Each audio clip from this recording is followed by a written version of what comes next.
Olá, professor. Eu, João Bernardo e meu colega André Mota, nós vamos apresentar o trabalho a respeito da recuperação extrajudicial.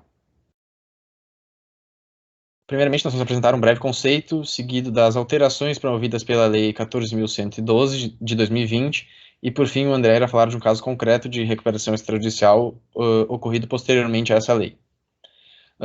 A recuperação extrajudicial é um meio alternativo ou prévio à recuperação judicial, e consiste numa negociação direta entre credores e devedor, sem o maior envolvimento do Poder Judiciário, para chegarem num acordo a respeito de um plano de renegociação das dívidas existentes. Ela está prevista no capítulo 6 da Lei 11.101, dos artigos 161 ao 167, e alguns desses artigos recentemente sofreram alteração pela Lei 14.112.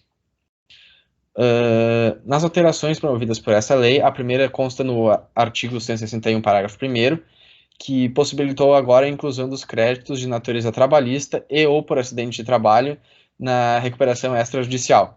Anteriormente, esses créditos não faziam parte da recuperação, mas agora sim.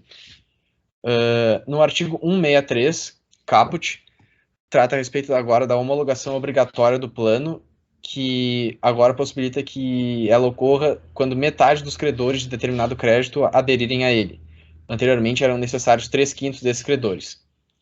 No parágrafo 7 desse artigo, trouxe a possibilidade de que o plano de recuperação, o pedido do plano de recuperação, fosse apresentado com somente 1/3 dos credores de determinado crédito abrangido nele, desde que o quórum final seja atingido em até 90 dias.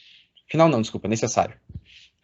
No parágrafo 8º, criou-se o stay period para a recuperação extrajudicial. E, por fim, no artigo 164, o edital de convocação de credores deverá ser publicado pelo juiz em meio eletrônico.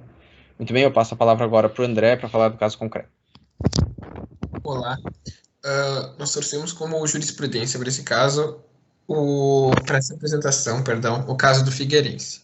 O Figueirense é um clube de Santa Catarina, sendo relevante no cenário do futebol brasileiro. Nos últimos anos, essa instituição vem passando pelo pior período de sua história, acumulando 165 milhões em dívidas, sendo notórias as dificuldades que o clube vem passando, tanto no âmbito do futebol como no âmbito das finanças. Em 11 de março desse ano, o clube protocolou um pedido de recuperação extrajudicial junto à Vara Regional de Recuperações Judiciais, Falências e Concordatas de Florianópolis, tendo seu pedido inicialmente negado. Foi a primeira vez que um clube de futebol brasileiro protocolou um pedido de recuperação extrajudicial.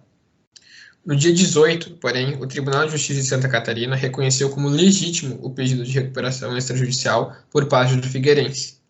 A decisão foi do desembargador Torres Marques, reconhecendo a legitimidade ativa dos apelantes e determinando o retorno dos autos à origem, para regular o processamento e implementação da análise integral dos termos da tutela requerida em caráter antecedente, como despacho da decisão.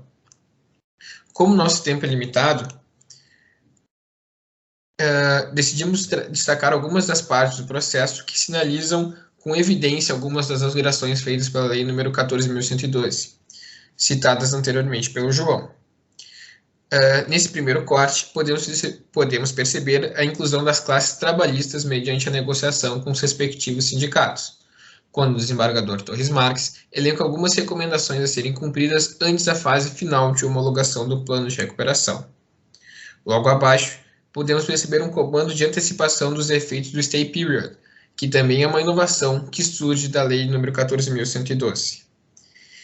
Por fim, podemos perceber a alteração dos requisitos para a formação de quórum, citada pelo João, que com a Lei nº 14.112 passou a ser de 50%, sendo permitido começar com a assinatura de 1/3 das classes ou subclasses envolvidas, podendo recuperando obter 50%, os 50% necessários no curso do processo durante 90 dias.